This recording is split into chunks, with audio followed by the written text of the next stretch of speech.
Now it's only been a few minutes since I put that on. It's still drying. I mixed up another bunch and I put it over there. And so it's only been less than 10 minutes. And I'm gonna check this now.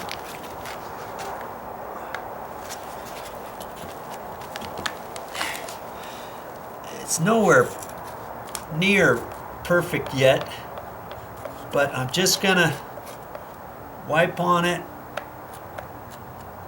where there's some high ridges, and because it's still wet I can kind of maneuver it.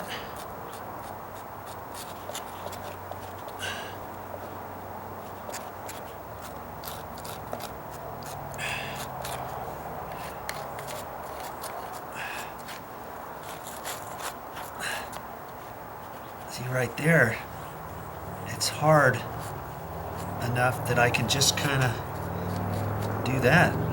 See? It's not dragging or anything. So anywhere where it's high, if I can't just mash it down, now I can just gently go by and scrape it down.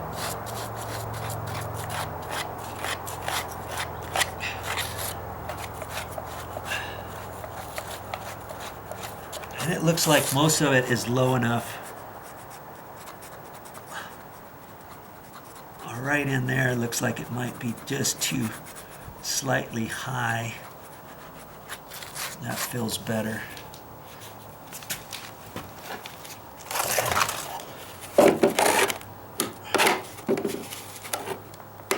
That's what I say, it dries quick. So if you've got a patch or something, it's not going to take you all day. I wouldn't paint over it or anything until it's 100% dry, you know.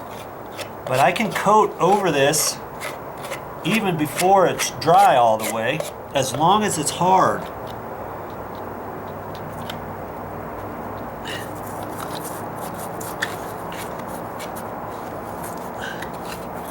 You see, as I push on it, if it drags, I just put that little bit on there around the corner with that last little bit on the other wall. So that's not ready yet.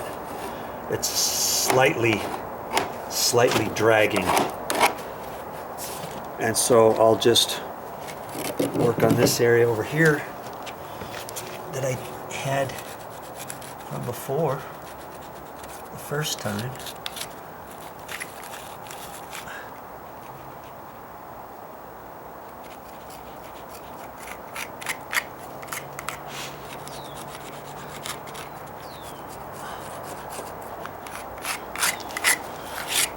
I'm just wanting it so that when I put my next coat on, everything is at the right level, you know?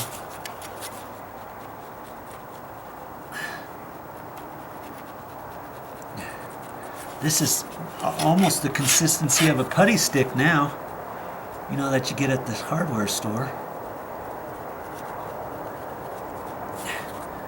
See, I got it just a hair.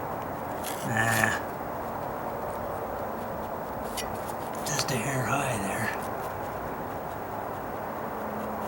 And so I can just scrape it down.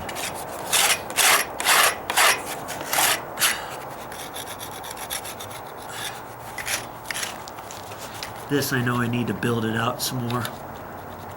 I could probably leave it alone. If it's got some ridges on it, and if the ridges are low, no sense knocking them down, because those ridges will help the next coat bond on those ridges, as long as the ridges are not too high, right?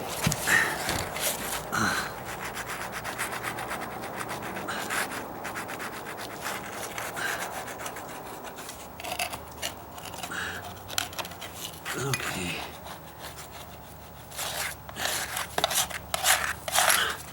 too bad for the first go around.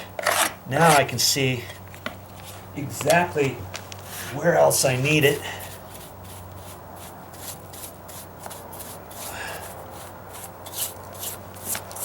Get my little throwaway paintbrush. I'm still going to use this when I install the primer. I don't usually buy really super good paintbrushes. I used to have one, and I'll get another one of these days, and it will be a nice one. It'll probably be at least $15 or so, and I'll probably get a 2.5, and the handle's going to be a lot longer, and it's going to be angled, slightly angled, and the brush is going to be contoured at the end, tapered. Oh, that'll be nice for cut in and stuff. I won't use it for anything but finish work.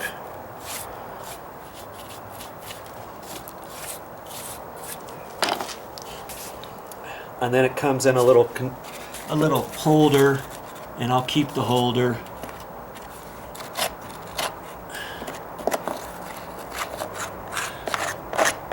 So that it's always in a case, and it protects the tip.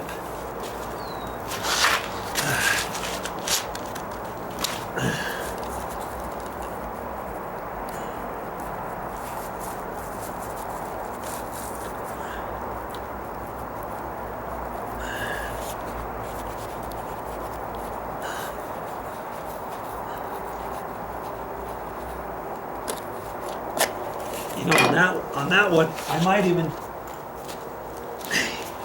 use my little screwdriver.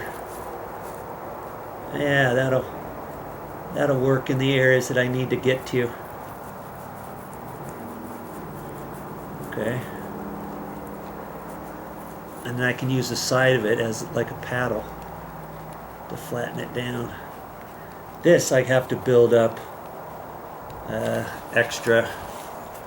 They had it short from this corner. I don't have to necessarily make a true outside corner there. I could make it round. The tile's going to be cut square, but the round bit's going to be underneath it. So, I mean, I could do something like that if I wanted.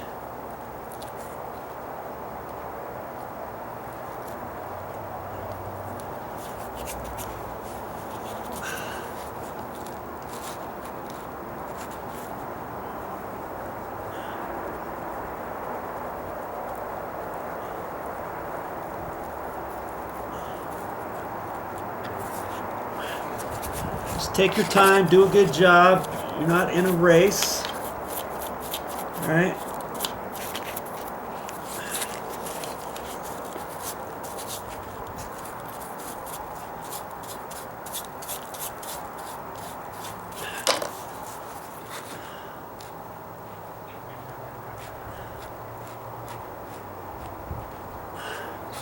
You need to do this after each coat, so when you get the next bit on there,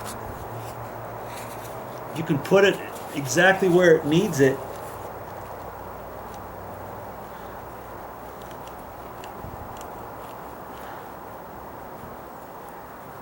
It makes it easier. Okay. I'll let that dry a little bit more before I put the next bit on.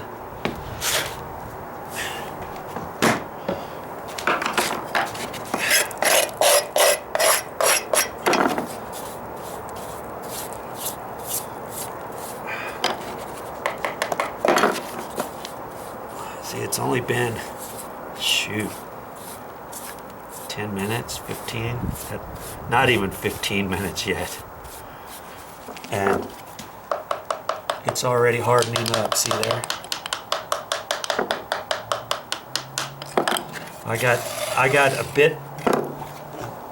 a good amount on there, and I've got a good amount yet to go on that one. Okay, so before I mix up any more, let's check out our other area over here. Durham's Rock Hard Water Putty. That's the stuff you want to use.